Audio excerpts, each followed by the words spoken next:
Nós vamos abrir a palavra de Deus na primeira carta de Paulo aos Colossenses, no capítulo 4.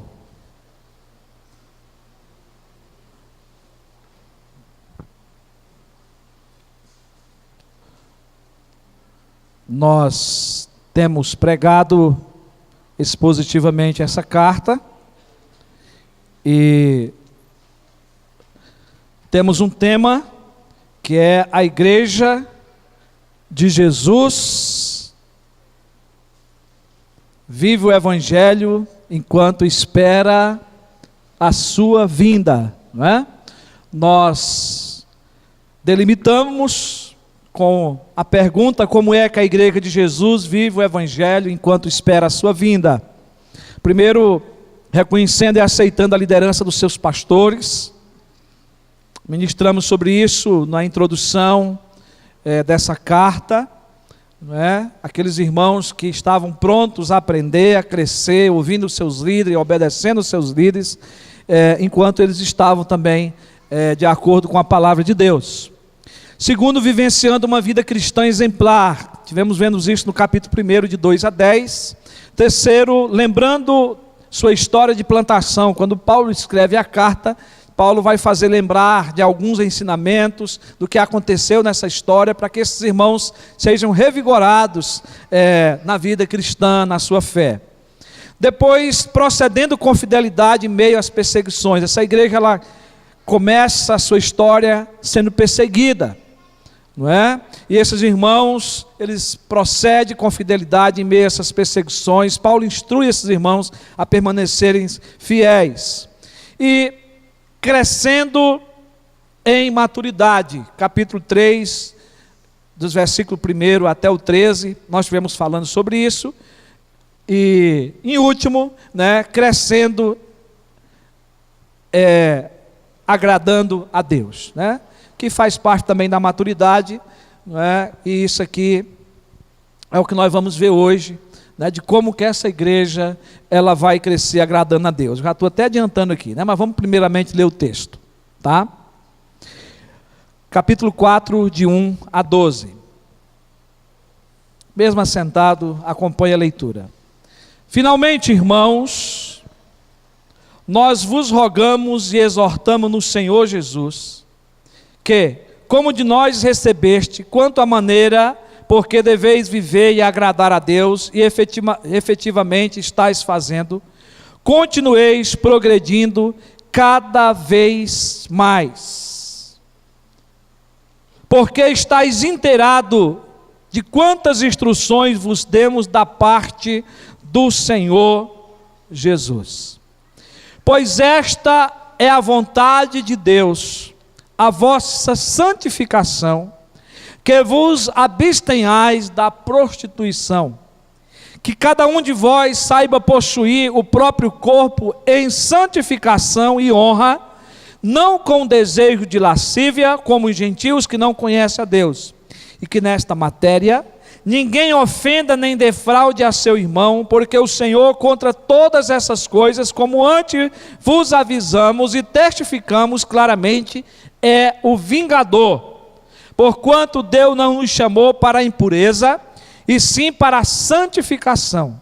Dessarte, quem rejeita essas coisas, não rejeita o homem, e sim a Deus, que também vos dá o seu Espírito Santo.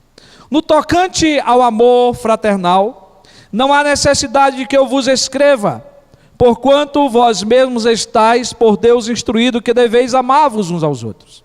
E na verdade, estáis praticando isso mesmo com todos os irmãos em toda a Macedônia.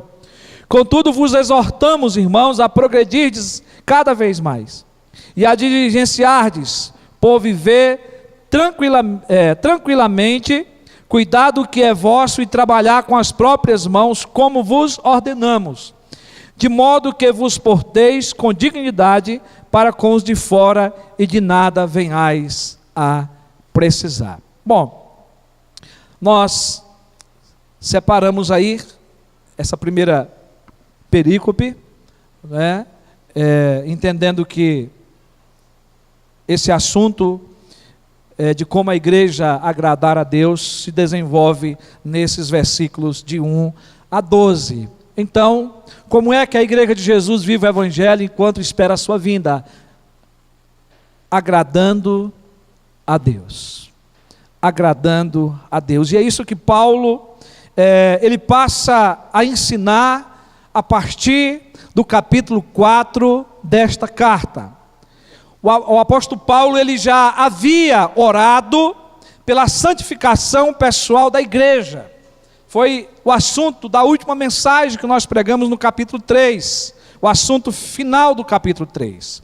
A preocupação de Paulo era o crescimento espiritual dessa igreja. Então, toda a oração que nós podemos assim entender de um cristão deve ter em vista propósitos espirituais. A oração de Paulo tinha em vista os propósitos espirituais daquela igreja. E também deve ser assim a nossa oração, para que a igreja caminhe bem, para que a igreja cresça, espiritualmente falando. Paulo começa com a expressão finalmente. Ele não queria aqui encerrar a carta, mas o que o apóstolo Paulo queria era introduzir dentro do assunto da santificação, uma instrução prática para aquela igreja. E por isso, o capítulo 4 começa tratando de como um cristão, ou seja, de como um crente deve agradar a Deus na sua caminhada cristã. Eu e você estamos caminhando com o Senhor. Estamos caminhando com Deus, estamos caminhando para o céu, mas nós ainda estamos no mundo. Nós não podemos esquecer que nós somos cidadãos do céu, mas nós ainda estamos no mundo. E nós somos atacados pelas tentações, pelas seduções desse mundo, que seduz a nossa carne, pelo inimigo das nossas almas, que é Satanás. Paulo sabia disso, e Paulo está exortando essa igreja. Mas, meus irmãos, é importante primeiramente sabermos que a igreja de Tessalônica, ela foi formada por judeus convertidos, por uma multidão de gentios piedosos de diversas partes e de muitas distintas mulheres. Essa é a referência que o escritor de Atos nos faz no capítulo 17, de 1 a 4. Lucas faz questão de deixar isso claro, que na plantação dessa igreja havia pessoas diferentes, de diversas religiões, que foram convertidas, que conheceram Jesus, que conheceram o Evangelho. No capítulo 1, versículo 6 desta carta, Paulo faz menção que muitos vieram do paganismo. Paulo diz que muitos deixaram os ídolos e se converteram ao Deus vivo e verdadeiro. Eles se converteram vindo de religiões pagãs que não conheciam o Deus verdadeiro, que não temiam a Deus, que viviam uma vida totalmente contrária aos princípios bíblicos. Ou seja, em outras palavras, os seus costumes eram outros. O padrão de vida deles era outro padrão. O comportamento deles era conforme o padrão do mundo. Os seus valores eram os valores do mundo. Eles viviam uma vida sem Cristo. Eles não conheciam a Cristo. Mas esses irmãos agora convertidos, eles passam a receber novos valores, novos ensinamentos, os valores do reino de Deus, uma nova ética, e principalmente no comportamento sexual. Então Paulo, ele está tratando convicto de que essa igreja precisa conhecer o Evangelho, precisa conhecer os mandamentos da palavra de Deus. Irmãos, no paganismo, as práticas sexuais como o adultério, a poligamia, a homossexualidade, a prostituição, não é, que está envolvida aí a luxúria, são aceitas pela sociedade como um comportamento normal. Era naquela época, nos nossos tempos. Mas quando o Evangelho chega, apresenta uma nova cultura, uma nova forma de viver, novos valores opostos a esses. E é por isso que Paulo está preocupado em cuidar daquela igreja, em doutrinar aquela igreja, ensinar aquela igreja. O Evangelho apresenta uma conduta de vida que agrada a Deus. É exatamente o que o apóstolo Paulo passa a ensinar a partir do versículo 1 até o versículo 13. O Evangelho entra no nosso coração, o Espírito Santo faz essa obra através da palavra, e nós passamos a viver uma nova vida, sobre um novo comportamento, sobre uma nova direção, que é a direção do Espírito Santo e da palavra de Deus. O versículo 1 começa dizendo: finalmente, irmãos, nós vos rogamos e exortamos no Senhor Jesus, que, como de nós recebeste, quanto à maneira que deveis viver e agradar a Deus. Capítulo 4, versículo 1. Paulo passa a rogar, a exortar essa igreja quanto à maneira de viver, mas não é uma maneira de viver qualquer, é uma maneira de viver que agrada o Todo-Poderoso, que agrada o Eterno. E ele mostra para nós que agradar a Deus deve ser a principal motivação da vida cristã. Eu não conheço a Deus, mas agora passei a conhecer a Deus. Agora eu tenho um Senhor que eu tenho que agradar, que eu tenho que dedicar minha vida e viver para a glória dele. Mas Paulo vai dizer: e efetivamente estáis fazendo. E ele diz: continueis progredindo cada vez mais, porque estáis inteirados de quantas instruções vos demos da parte do Senhor Jesus. Meus irmãos, Paulo está exortando essa igreja, e ao mesmo tempo Paulo está fazendo um elogio. Paulo está dizendo que eles já estavam buscando agradar a Deus, mas que eles não poderiam parar no tempo, que eles não poderiam ceder às tentações, eles tinham que continuar progredindo cada vez mais. Caminhada cristã é assim. Nós somos todos os dias tentados, bombardeados por esse mundo, seduzidos pela nossa carne. Mas nós conhecemos a palavra de Deus, por isso que nós lemos a Bíblia, por isso que nós viemos, estamos aqui na igreja, presente, ouvindo a palavra de Deus, para que a palavra de Deus penetre no nosso coração e gere vida em nós. E é o que Paulo está dizendo: vocês já conhecem essas instruções, vocês já estão vivendo elas, mas eu não posso deixar de exortar, de recomendar que vocês continuem progredindo. Meu irmão, você não pode parar de progredir, nem eu, nem você. Temos que continuar marchando. O motivo é que as instruções dadas aos Tessalonicenses, diz aí Paulo, que vinham da parte do Senhor Jesus. Não era dele somente, não partia do seu coração, mas eram instruções do Senhor Jesus. E aqui, meus irmãos, eu quero dizer para vocês que o termo grego traduzido por instruções faz parte de um vocabulário militar e se refere a ordens dadas por oficiais superiores.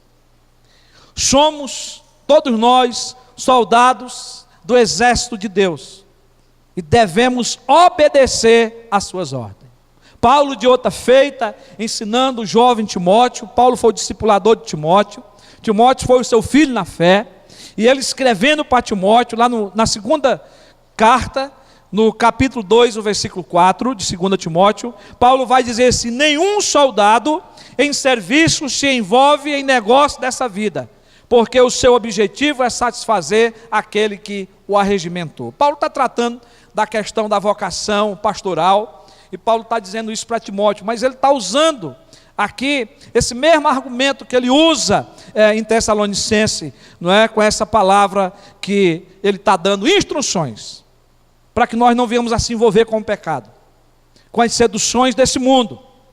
E é por esse motivo que a partir do versículo 3, Paulo passa a dar orientações doutrinárias e práticas com respeito ao comportamento sexual dos crentes e da vida adequada, que produz um testemunho autêntico que agrada a Deus. Então Paulo vai dar essas orientações. O assunto principal é a santificação do corpo e o amor fraternal. Dos versículos 9 a 12 ele vai falar do amor fraternal, mas ele está continuando dando essas instruções de como agradarmos a Deus. E é aqui que nasce a nossa pergunta: como agradarmos a Deus? E é isso que Paulo vai nos responder. E a primeira resposta que nós vamos ter está aí nos versículos de 3 a 8. Como que eu vou agradar a Deus? Abstenha-se da imoralidade, ou abstendo-se da imoralidade. Os versículos de 3 a 8 vai tratar disso. Nós vamos apenas introduzir hoje aqui esse assunto, vamos dar continuidade no próximo domingo, mas nós precisamos entender que esse era um princípio que Paulo já tinha ensinado àqueles irmãos novos na fé. Ele diz isso no versículo 2. Ele volta a tratar desse assunto quando está escrevendo essa carta. Ou seja, aqueles irmãos já estão cientes que eles têm que se abster da imoralidade, porque era algo que assolava aquela região.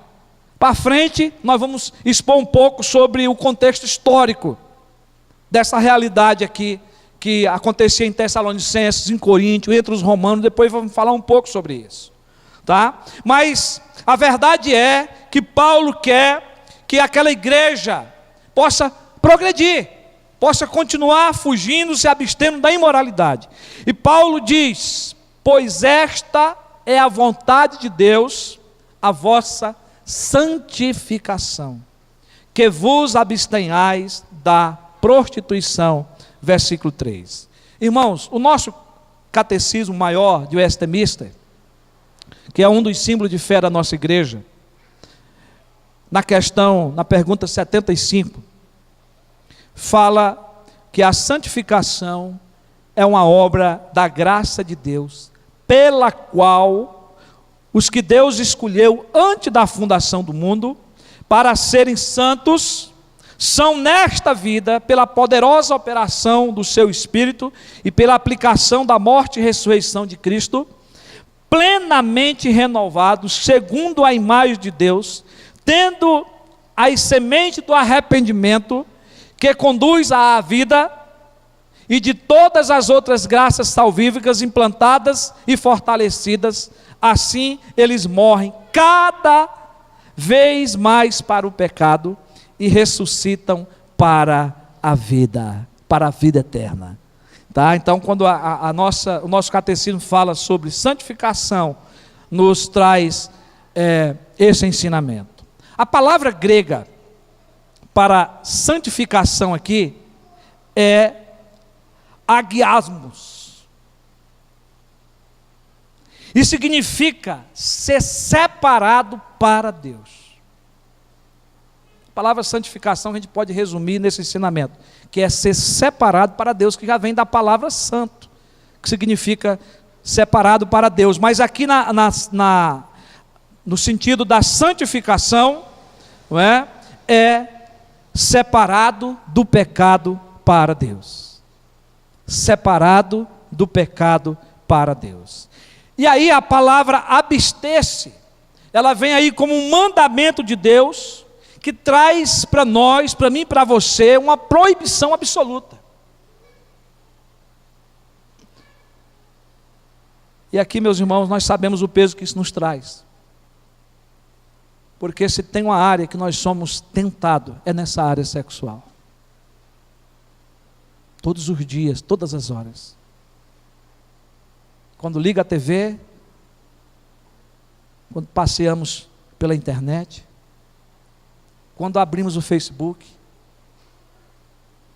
como que nós somos tentados, como essas coisas estão aí, não é, à nossa frente todos os dias.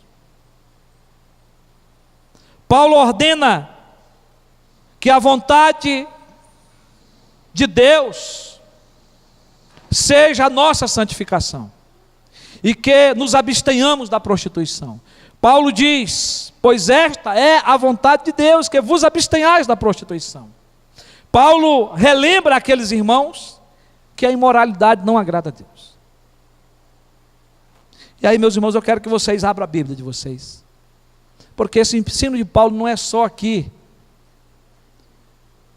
aos Tessalonicenses.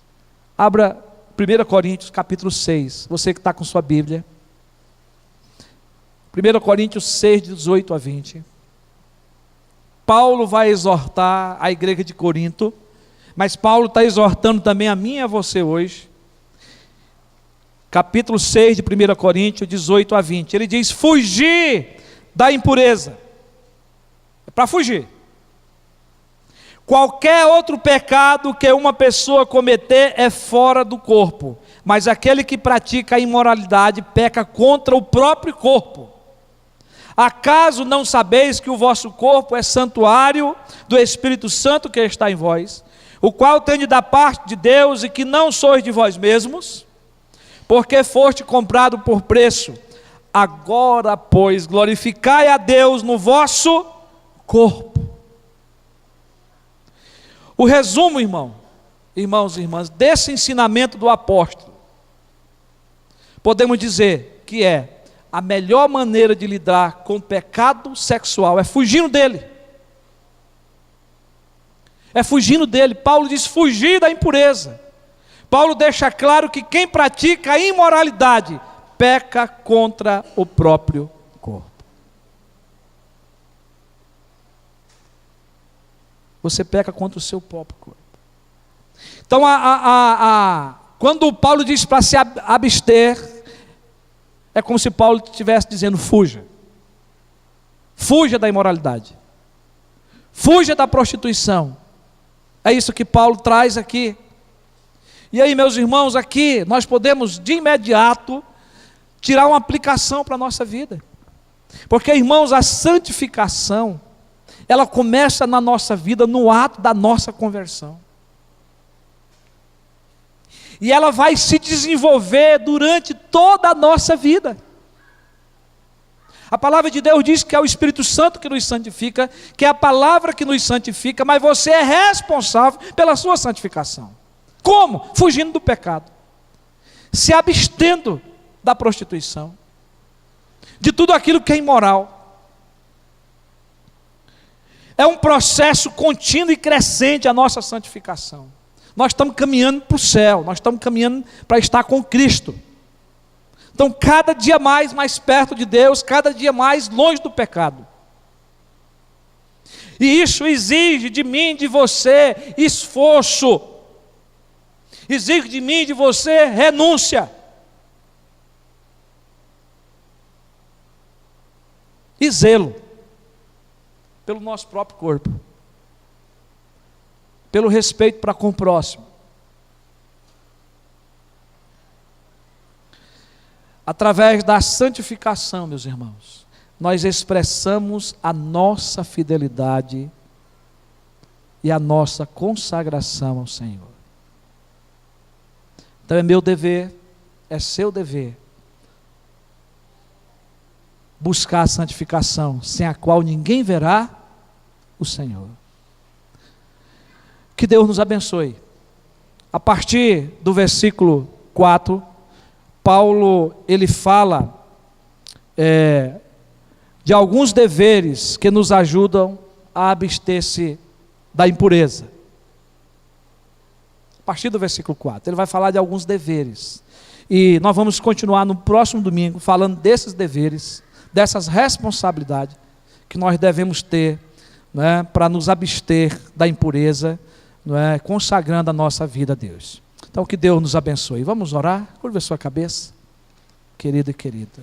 Deus amado, Deus querido, nós te agradecemos pela porção da tua palavra, te agradecemos, ó Deus, por esse primeiro panorama nesse capítulo que estamos fazendo, desses ensinamentos para a nossa vida.